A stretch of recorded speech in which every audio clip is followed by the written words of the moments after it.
Hello बच्चों, नमस्कार, सत श्री अकाल, जय श्री राम। तो बच्चों, जैसा कि आप सभी ने देखा कि कल की क्लास जो थी P4 कोचिंग क्लासेस यानी कि अच्छी स्थिति, तो बच्चों उस क्लास का आनंद आप लोग ले चुके हैं और उस क्लास को जिस तरीके से आप लोगों ने लाइक, सब्सक्राइब और कमेंट किए, उसके लिए सबसे पहले P4 कोचिंग क्लासेस के sir physics in style of Shukla sir आपका तहे दिल से धन्यवाद करते हैं। इसी तरीके से आप लोग क्लास को आगे बढ़ाएं और हम लोग प्रयास करेंगे कि आपको सभी सब्जेक्ट की क्लासें P4 कोचिंग क्लासेस में जल्द से जल्द प्राप्त कराएं। तो बच्चों, P4 कोचिंग क्लासेस के चैनल से जुड़ने के लिए YouTube पर जाएं और P4 कोचिंग क्लासेस ज्वाइन करें और बच्चों जल्द से जल्द फिजिक्स पढ़ें और फिजिक्स का आनंद लें। तो बच्चों, P4 coaching classes physics in style of Shukla sir की क्लास का आज तीसरा दिन है। जो पार्ट नंबर 3 क्लास होगी वो निरक्षी स्थिति की क्लास है। कल आप सभी लोगों ने अच्छी स्थिति का डेरिवेशन पढ़ा और हमको पता है कि आप लोगों को क्लास बहुत ही पसंद आई, क्योंकि जिस तरीके से आप लोगों ने लाइक, शेयर और कमेंट्स किए उससे हमको पता चला कि आप लोगों को बहुत ही अच्छी लगी क्लास। तो बच्चों, आज की नई क्लास नए स्लोगन के साथ, भौतिक विज्ञान अब होगा हर दिन खास, क्योंकि शुक्ला सर पढ़ाने लगे ऑनलाइन क्लास। तो बच्चों, आज नए स्लोगन के साथ और नई एनर्जी के साथ अपनी क्लास को हम आगे बढ़ाते हैं। क्रिएटेड बाय आशीष चक। तो बच्चों, P4 कोचिंग क्लासेस में आप सभी बच्चों को स्वागत है। तो बच्चों, इनको तो आप लोग जानते हैं, रोज़ देखते हैं। तो बच्चों, नेक्स्ट आज की बात को आगे बढ़ाते हुए physics in style of Shukla sir परीक्षा उपयोगी प्रश्न 2025 की जो आज पार्ट नंबर तीसरा है बच्चों, आप लोगों का बहुत ही शानदार पार्ट जो तीसरी क्लास होगी वो निरक्षी स्थिति की क्लास होगी। तो क्लास चालू करने से पहले सबसे पहले हम लोग एक बार दर्शन करेंगे बाबा के और इसी के साथ आगे बढ़ेंगे। तो बच्चों, कल का टॉपिक जो था हमारा वो था अच्छी स्थिति। तो अच्छी स्थिति के हम आगे बढ़ते हैं। अपना जो अगला टॉपिक है वो हम लोगों का है बेटा निरक्षी स्थिति। तो हम पहले रोज की तरीके अपनी क्लास का रिकैप कर लेते हैं। कल हम लोगों ने पढ़ा था अच्छी स्थिति। मेरे बच्चों, कल हम लोगों का टॉपिक था अच्छी स्थिति। तो अच्छी स्थिति में हम लोगों ने कल पढ़ा था E बराबर 1/4 पाई एप्सिलॉन नॉट 2p/r³। बच्चों, कल का टॉपिक था अच्छी स्थिति, जिसमें हम लोगों ने पढ़ा था E बराबर 1/4 पाई एप्सिलॉन नॉट 2p/r³। इसका मात्रक मेरे बच्चों न्यूटन प्रति कूलम या वोल्ट पर मीटर। इस क्लास में हम लोगों ने एक ट्रिक भी सीखी थी मेरे बच्चों। हम लोगों ने सीखा था क्या कि आटा। बच्चा, आटा क्या होता है कि हम लोगों ने बताया था कि अच्छी स्थिति का जो डेरिवेशन होता है वैद्युत क्षेत्र की तीव्रता के निकालने के लिए, तो वो दो प्रकार से होता है। जैसे कि वैद्युत द्विध्रुव के कारण हम दो प्रकार से वैद्युत क्षेत्र की तीव्रता ज्ञात करते हैं। नंबर 1 अच्छी स्थिति और नंबर 2 निरक्षी स्थिति। तो अच्छी स्थिति के डेरिवेशन में कल हम लोगों ने देखा कि जो हमको मान प्राप्त हुआ वो E vector is equal to 1/4 pi epsilon naught 2p/r³। तो हम लोगों की एक प्यारी सी ट्रिक थी जो वो थी बच्चों आटा। आटा का मतलब अच्छी में आएगा 2, अच्छी में आएगा 2। ये हमारी एक ट्रिक थी बच्चों जो शानदार ट्रिक साबित हुई और बहुत से बच्चों ने इस ट्रिक के लिए लाइक, कमेंट्स और धन्यवाद भी किया। तो बच्चों, आटा यानी अच्छी स्थिति और अच्छी स्थिति में 2 आएगा। कहाँ पर आएगा? यहाँ पर आएगा। इतनी बात सभी बच्चों को समझ में आ रही होगी। तो हमको पता है कि बच्चों आटा का मतलब हमने कल बताया था कि ये खाने वाला आटा नहीं, ये लेकिन फिर भी खाता है। ये खाता है 5 नंबर। बोर्ड पेपर में ये क्या खाता है? 5 नंबर। तो बच्चों, अपनी बात को आगे बढ़ाते हैं। आज का टॉपिक है हमारा निरक्षी स्थिति। क्या है टॉपिक बेटा? निरक्षीय स्थिति। हमने आप लोगों को पहले ही बताया था कि हमारे जो वैद्युत द्विध्रुव हैं इनकी दो प्रकार से वैद्युत क्षेत्र की तीव्रता निकलेगी, नंबर 1 अच्छी स्थिति और नंबर 2 निरक्षीय स्थिति। तो कल का जो टॉपिक था वो अच्छी स्थिति था, आज का जो टॉपिक है वो निरक्षीय स्थिति है। कल की जो ट्रिक थी वो आटा थी और आज की जो ट्रिक होगी तो बच्चों आप लोग देख लीजिए, वो आज की ट्रिक नाटा होगी जो आपको क्लास के अंतिम समय में बताया जाएगा। तो इतनी बात समझ में आ गई कि नहीं आ गई बच्चों हमारे? तो इसके आगे हम पढ़ाते हैं बच्चों निरक्षीय स्थिति। निरक्षीय स्थिति क्या होती है इसके बारे में अब हम लोग कुछ समझेंगे। इससे पहले कि हम इसको हटाएं या स्क्रॉल करें तो आप लोग इसका स्क्रीनशॉट ले लीजिए। तो सभी बच्चों ने स्क्रीनशॉट ले लिया है, इसलिए हम इस पेज को थोड़ा सा साफ करेंगे और आपको निरक्षीय स्थिति के बारे में समझाएंगे। तो बच्चों किसी भी डेरिवेशन को पढ़ने के लिए सबसे महत्वपूर्ण होता है मेरे बच्चों उसका चित्र। तो उसका चित्र अगर समझ में आ गया बच्चों तो आपको डेरिवेशन करने में ज़्यादा कठिनाई का सामना नहीं करना पड़ता। तो निरक्षीय स्थिति क्या होती है मेरे बच्चों?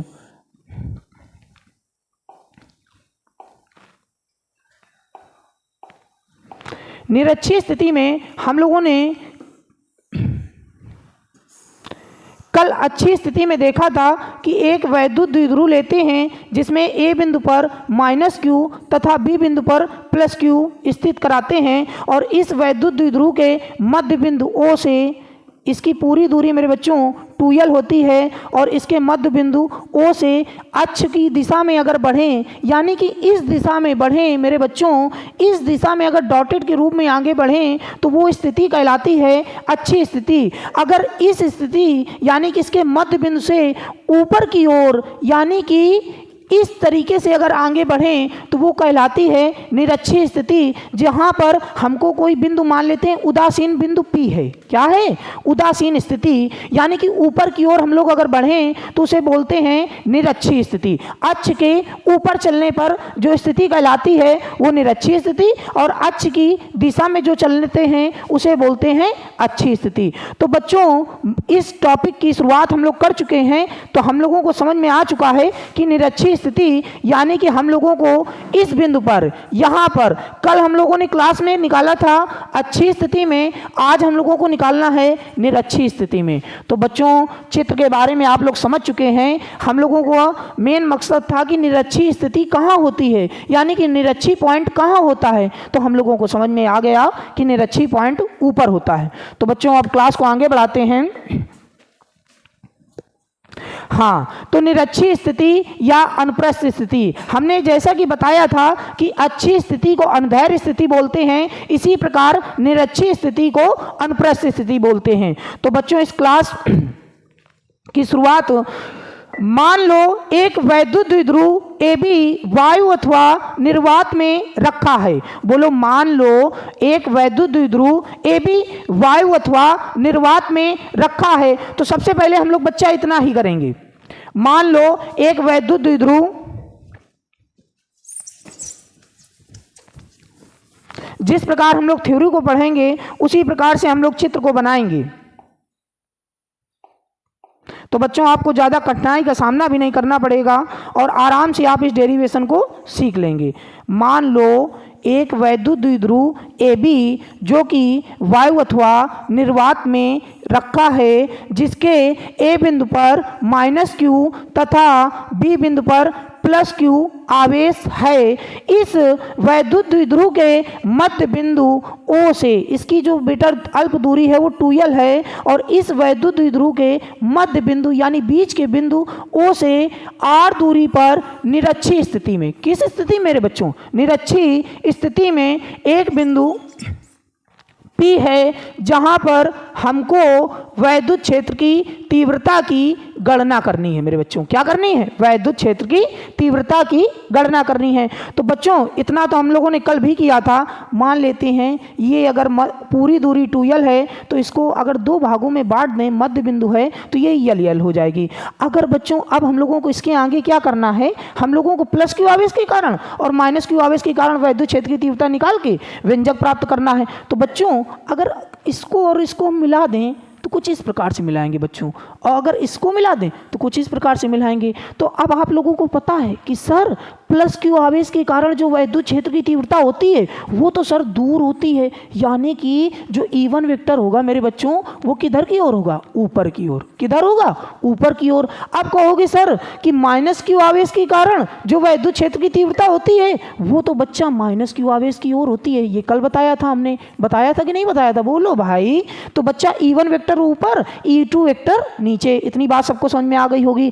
अब आप एक बात और देख रहे होंगे कि ए बी और ये बिंदु है मेरे बच्चों O, तो यहाँ पर बच्चों ये क्या है, बिंदु P। ये देखो बना है कि नहीं बना। तो बच्चों जब बिंदु P बना है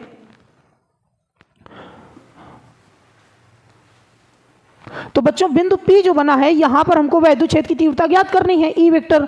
तो बच्चों अब देखिए E1 वेक्टर ऊपर, E2 वेक्टर नीचे। तो बच्चों यहां पर जो कोण बनेगा वो थीटा, क्योंकि ये बेटा देखो 90 डिग्री एंगल बना रहा है, तो यहां पर त्रिभुज बन गया AOP। ओ कोण जो है वो 90 डिग्री है मेरे बच्चों, आराम से सीखना। जो ओ कोण है ये 90 डिग्री है। ये AOP एक समकोण त्रिभुज बन गया। क्या बन गया, समकोण त्रिभुज। तो समकोण त्रिभुज में, अब समकोण त्रिभुज यानी कि ये 90, अब आप लोगों को पता है कि 90 के सामने वाली ऑलवेज कर्ण होती है, सदैव कर्ण। तो बच्चों ये क्या हो गई, कर्ण।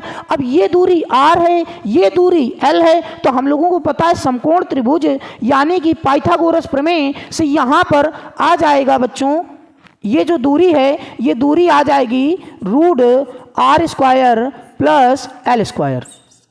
कितनी आएगी मेरे बच्चों,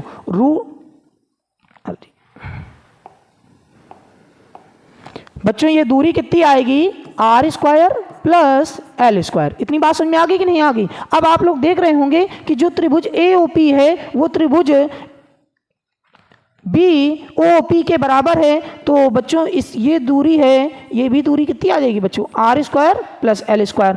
अब बच्चों हमको निकालना है बिंदु P पर परिणामी वैद्युत क्षेत्र की तीव्रता। तो बच्चों बिंदु P पर परिणामी वैद्युत क्षेत्र की तीव्रता हम किस प्रकार से निकालेंगे। तो बच्चों देखो, अगर यहाँ पर देखा जाए कि बच्चा ये कोण थीटा, तो ये भी कोण थीटा होगा कि नहीं होगा, बोलो सर। होगा बच्चों। ये कोण 90 तो ये भी कोण 90। तो बच्चों आप लोगों ने पढ़ा होगा कभी भी किसी भी त्रिभुज का अगर बहिष्कोण निकालें, बच्चों बहिष्कोण का मतलब क्या होता है आज हम आपको बताते हैं। अगर बहिष्कोण की बात हो, ये कोण थीटा और ये भी कोण थीटा, और अगर बात करें इस तरह, मतलब कि ये वाला बहिष्कोण बताएं इस एंगल का, बिंदु A का, तो बच्चों इस एंगल को छोड़ दो और जो दो एंगल बचे उसको जोड़ के लिख दो, यानी theta plus theta is equal to 2 theta. तो ये बहिष्कोण होता है। अगर हमको इसी प्रकार एक दूसरा त्रिभुज लें और अगर इस जगह निकालनी हो बच्चा, तो अब यहाँ पर 1 लिखा है, यहाँ पर 2 लिखा है, यहाँ पर 3 लिखा, यहाँ पर मान लेते हैं 3 लिखा है। तो बच्चों अब आप याद रखना, ये जो 2 कोण हैं इस वाले कोण को हम लोग छोड़ देते हैं, और बहिष्कोण यहाँ का बताना है ना, तो इसको छोड़ दो और जो 2 कोण बच रहे वही कोण बच्चा जोड़ दो। तो 2 और 1 कितना हो गया मेरे बच्चों, 3। इतनी बात समझ में आ गई होगी बच्चों। तो यहाँ पर जो कोण होगा बाबू वो कितना होगा, देखो theta plus theta is equal to 2 theta. इतनी बात सबको समझ में आ गई कि नहीं आ गई। अब अगर बच्चों हमको बिंदु P पर परिणामी वैद्युत क्षेत्र की तीव्रता निकालनी है तो हम एक डॉटेड लाइन खींच दें इसके समांतर। तो बच्चों देखो ये भी कोण थीटा में विभक्त हो जाएगा और ये भी जो ऊपर कोण है वो थीटा में विभक्त हो जाएगा, क्योंकि बच्चों पूरा कोण 2 थीटा है। इतनी बात समझ में आई कि नहीं आई, आ गई होगी। तो बच्चों यहाँ से हमारा पूरा फिगर होता है कंप्लीट। तो अब सभी बच्चों को समझ में आ गई होगी इतनी बात। तो अब क्लास को आगे ले चलते हैं। एक बार इसका स्क्रीनशॉट ले लीजिए जिसको ना समझ में आए। अब मान लो एक वैद्युत द्विध्रुव AB वायु अथवा निर्वात में रखा है, जिसके A बिंदु पर -q, यानी कि A बिंदु है जो ये A बिंदु पर -q, तो यहां हम लोग लिखेंगे -q, तथा B बिंदु पर +q। ये देखिए बच्चों ये बिंदु B है ना वैद्युत द्विध्रुव, तो यहाँ पर कितना स्थित है +q। तो मान लो एक वैद्युत द्विध्रुव AB वायु अथवा निर्वात में रखा है, जिसके A बिंदु पर -q तथा B बिंदु पर +q आवेश है। इस वैद्युत द्विध्रुव के मध्य बिंदु O से R दूरी पर निरक्षीय स्थिति में एक बिंदु P है। हमने पहले समझाया था ये निरक्षीय स्थिति यानी ऊपर की स्थिति, ये बिंदु हो गया P, जहां पर हमको वैद्युत क्षेत्र की तीव्रता की गणना करनी है। हमको क्या, तुमको सबको करनी है बच्चों। इतनी बात समझ में आई कि नहीं आई? तो अतः अब बच्चों इतनी बात आ गई होगी, हमको पता है। तो बच्चा अब ये बताओ, ये पूरी दूरी मेरे बच्चों कितनी होती है? सभी को पता है 2L। कितनी होती है? 2L। तो बच्चों ये जो इतनी दूरी है ये कितनी होगी सर? L। तो ये इतनी दूरी कितनी होगी? L। तो बच्चों ये कोण कितना होगा? Theta sir. तो ये कोण सर कितना होगा? Theta sir. तो बच्चों ये थीटा हो गया, ये थीटा हो गया। अब ये बहिष कोण होता है, ये कितना होगा?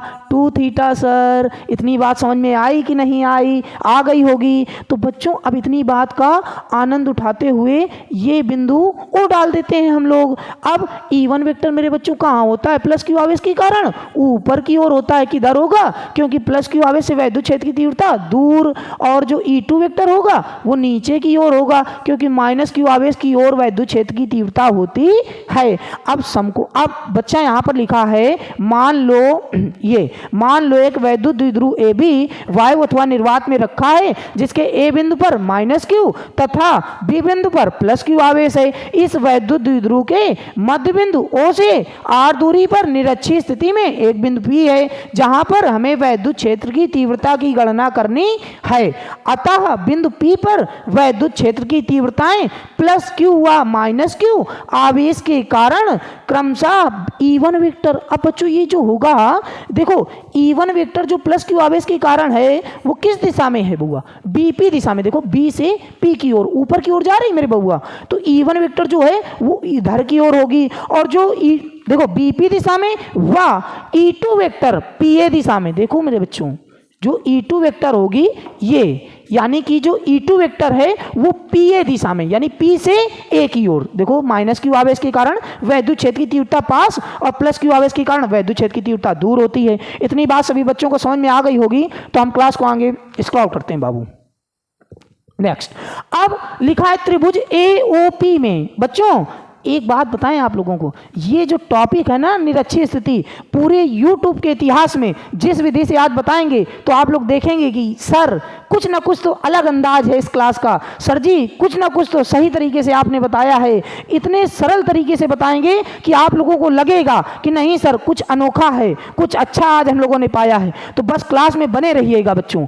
देखो त्रिभुज AOP, ये त्रिभुज है ना, हमको इस त्रिभुज में निकालना है AP का मान। बाबू काहे का मान निकालना है? A और P का। तो हम लोग लिखेंगे, ये देखो लिखा है त्रिभुज AOP में पाइथागोरस प्रमेय से। अब त्रिभुज AOP में क्यों लिया है? क्योंकि वो समकोण त्रिभुज है मेरे बच्चों। क्या है? समकोण त्रिभुज। तो हम लोग सबसे पहले लिखेंगे जो पाइथागोरस प्रमेय होती है वो क्या होती है? कर्ण का स्क्वायर बराबर लंब का स्क्वायर प्लस आधार का स्क्वायर। पाइथागोरस प्रमेय तो बच्चे बच्चे को आती है बाबू। तो कर्ण का स्क्वायर बराबर लंब का स्क्वायर प्लस आधार का स्क्वायर। तो कर्ण, अब कर्ण सर पूछोगे क्या होती है? तो देखिएगा कर्ण है हमारी AP, लंब है हमारी OP और आधार है हमारी OA। इतनी बात समझ में आ गई कि नहीं आ गई बच्चों? तो हम लिखेंगे कर्ण AP का स्क्वायर इज इक्वल टू लंब जो है, तो लंब हमारा क्या था? OP। बच्चों क्या था? OP। और जो आधार था OA। कितना था बच्चों? OA का होल स्क्वायर। इतनी बात समझ में आ गई बच्चों? तो AP जो थी वही तुमको ज्ञात करना है। AP square is equal to OP, यानी जो सीधी सीधी रेखा थी, तो यहां पर कितना आया था बच्चों? देख लो एक बार गौर से।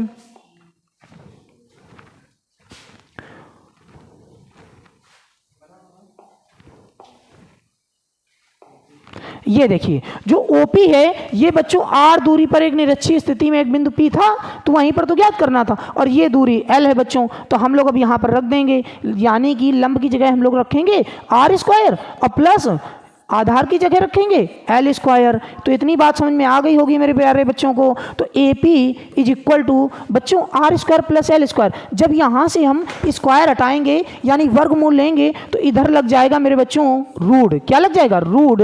तो R square plus L square, यानी कि AP का जो मान आया है वो कितना आया है मेरे बच्चों? R square plus L square, वो भी रूट के अंदर। अब इतनी बात समझ में आ गई कि नहीं आ गई? क्योंकि एपी बराबर होता है बीपी, अभी दिखाएंगे कैसे होता है बच्चों। अब लिखा है प्लस क्यू आवेश के कारण वैद्युत क्षेत्र की तीव्रता, तो हम लोग देखेंगे फिर से। प्लस क्यू आवेश के कारण जो वैद्युत क्षेत्र की तीव्रता थी वो E1 वेक्टर बाहर की ओर थी। तो मेरे बच्चों यहाँ पर हम लोग निकालेंगे, देखिए E1 vector is equal to 1/4 pi epsilon naught Q upon R square. तो अब प्लस क्यू आवेश के कारण निकाल रहे हैं ना, यानी कि यहां पर देखिएगा मेरे बच्चों, ये दूरी यानी कि बीपी स्क्वायर, क्या बच्चों? BP square. तो अब देखिए यहां पर, तो हम लोग निकालेंगे मेरे बच्चों बीपी स्क्वायर। इतनी बात समझ में आ गई कि नहीं आ गई? इतने में कोई दिक्कत? तो यहां से देखो आ जाएगा E1 vector is equal to 1/4 pi epsilon naught Q upon BP. अब चूंकि यहाँ पर बच्चों हम पहले ही बता चुके हैं, जो AP है वो बराबर है BP के। काहे के?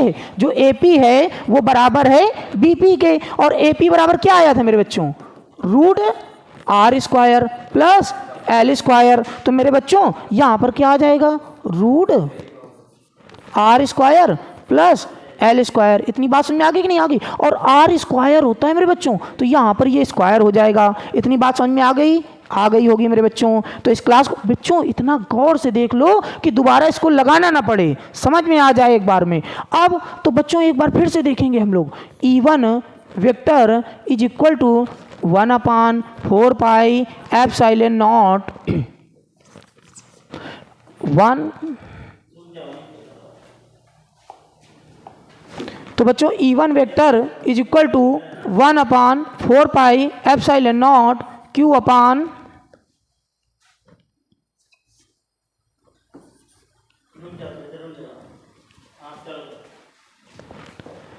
1/4 pi epsilon naught Q upon, बच्चों यहाँ पर देखिएगा जो मान आया था वो आया था R square plus L square. बच्चों रूट का जो मान होता है, रूट इज इक्वल टू 1/2 होता है मेरे बच्चों। कितना होता है? 1/2। तो R square plus L square की पावर आ जाएगा 1/2। तो बच्चों अब यहाँ पर देखना, E1 वेक्टर का जो मान आएगा मेरे बच्चों वो कितना आएगा? यानी कि 1/4 पाई एप्सिलॉन नॉट Q अपान।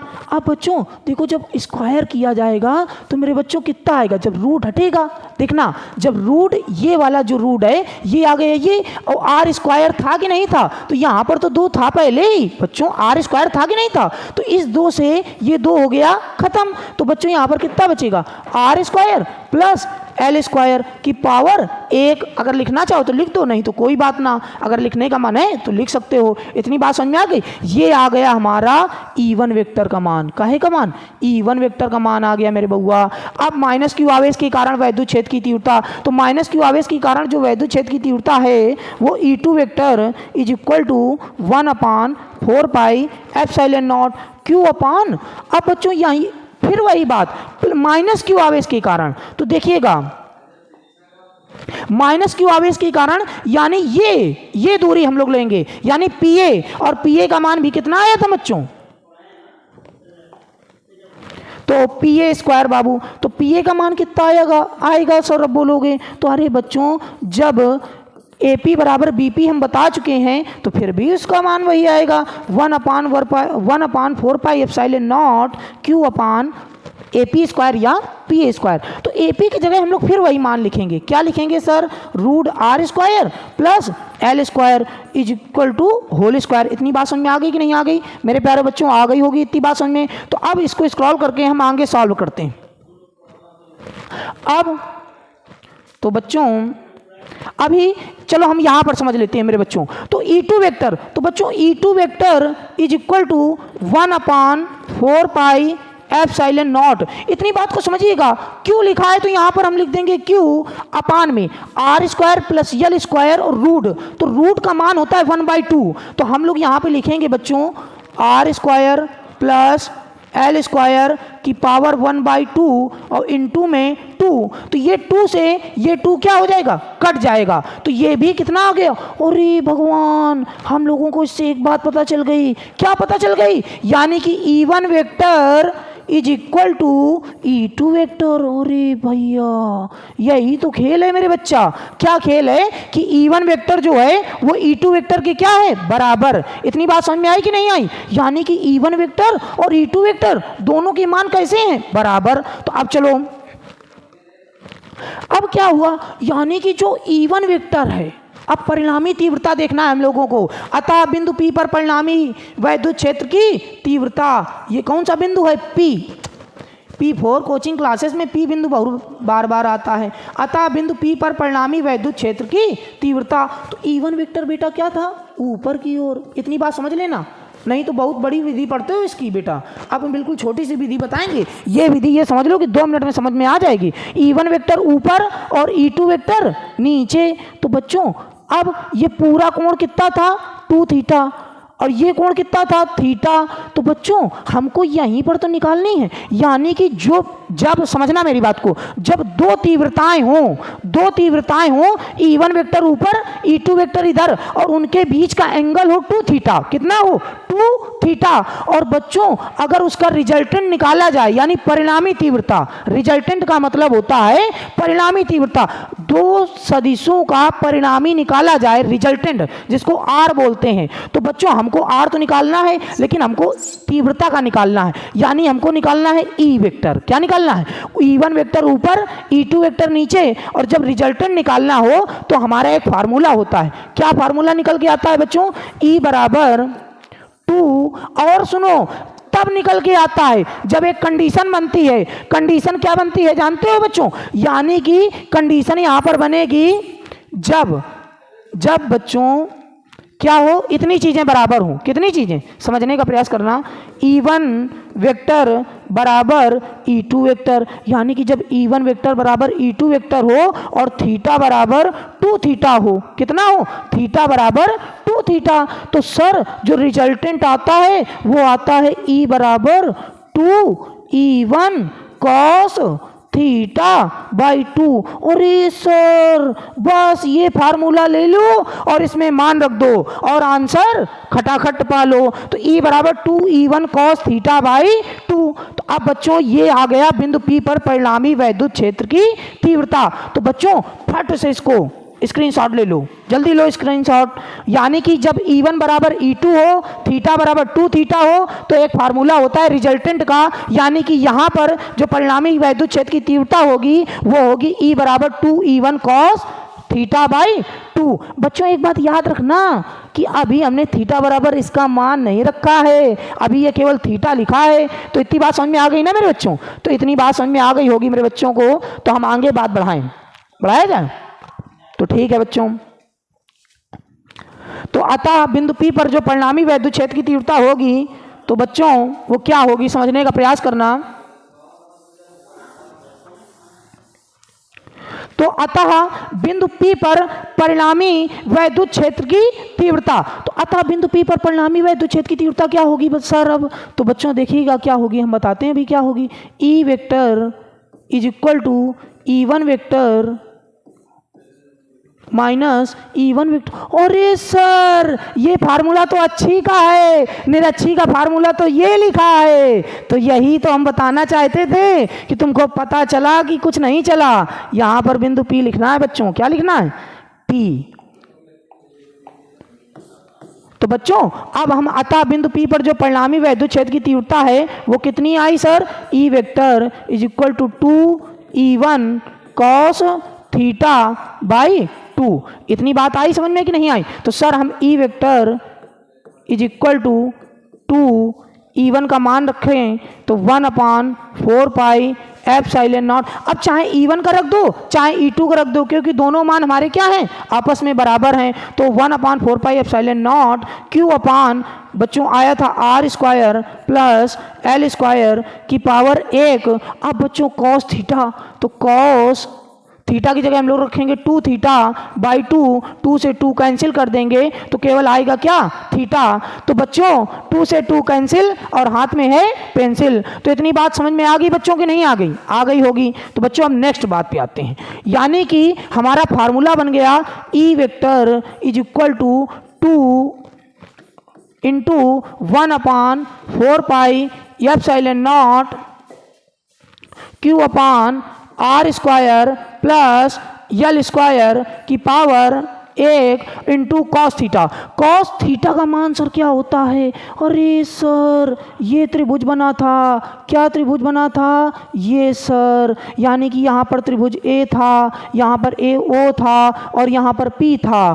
कॉस थीटा बराबर होता है आधार बटे कर्ण। क्या होता है? आधार बटे कर्ण। ये था यल, ये था आर और सर ये निकल के आया था root R square plus L square. तो यहाँ पर थीटा था, यहाँ पर 90 था, दोनों त्रिभुज आपस में बराबर थे, तो एक त्रिभुज से हम दूसरा भी बता सकते हैं। तो बच्चों यहाँ पर एपी का मान कितना है? तो कॉस थीटा बराबर होता है आधार बटे कर्ण। तो आधार बटे कर्ण यानी ये थीटा इसके सामने वाली लंब, तो आधार हो जाएगी यल। कितनी हो जाएगी?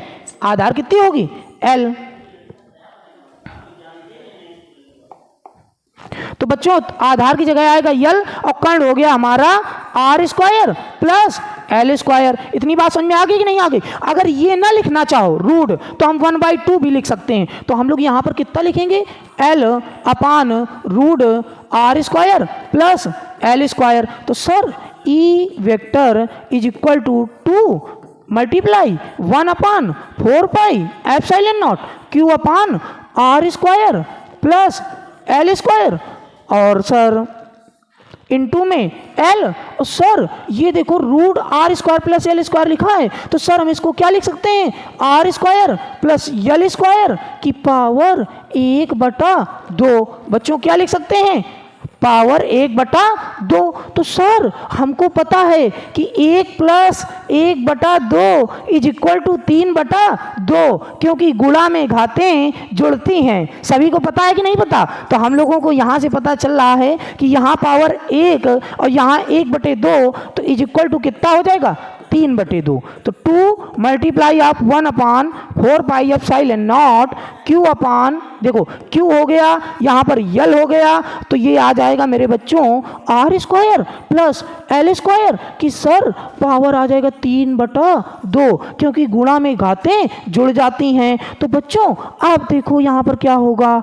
ई vector is equal to 1/4 pi epsilon naught. Sir इसको हम इस तरीके से लिख सकते हैं क्योंकि हमको पता है कि ये 2ql है वैद्युत द्विध्रुव, और ये बन जाता है वैद्युत द्विध्रुव आघूर्ण, क्योंकि जब दो आवेश परिमाण में समान परंतु एक ही प्रकार के हों, यानी कि जब दो आवेश परिमाण में समान परंतु प्रकृति में विपरीत हों, तो इस संरचना को वैद्युत द्विध्रुव कहते हैं। और वैद्युत द्विध्रुव का एक आवेश तथा उनके बीच की अल्प दूरी 2l के गुणनफल को वैद्युत द्विध्रुव का आघूर्ण कहते हैं मेरे बच्चों। तो बच्चों अब यहां पर हम लोग देखेंगे R square plus L square की पावर 3/2 और लिखेंगे चूंकि P बराबर होता है 2ql। क्या होता है? P बराबर 2ql वैद्युत द्विध्रुव आघूर्ण की परिभाषा से। तो बच्चों इसका पहले स्क्रीनशॉट ले लो।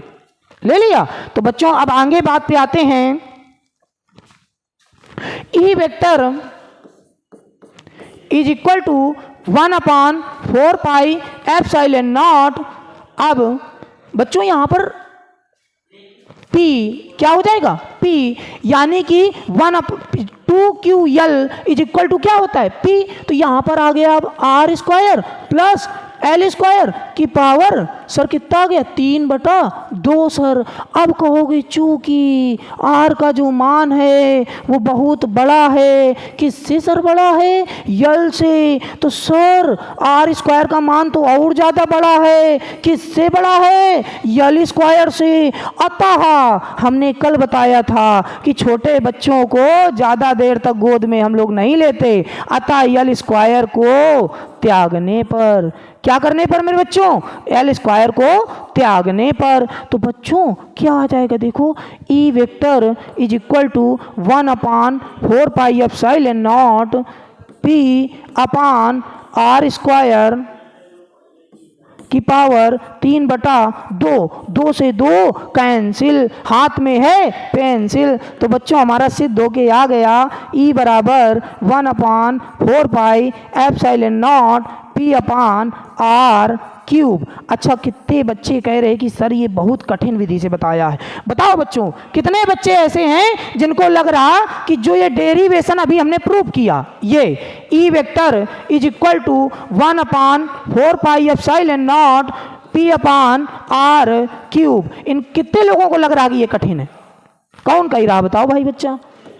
किसी को नहीं कठिन लगेगा, क्योंकि ये हमने पढ़ाया है मेरे बच्चों। इसके मात्रक भी वही सेम होते हैं, न्यूटन प्रति कूलम या वोल्ट पर मीटर। अब बच्चों, सर हमने एक ट्रिक लास्ट में बताई थी, क्या कि लास्ट में बताएंगे ना टा निरक्षी में नहीं आएगा टू।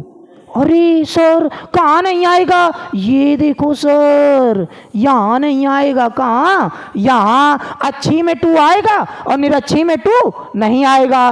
तो बच्चों ये क्लास आपको बहुत ही शानदार लगी होगी और अच्छी लगी होगी।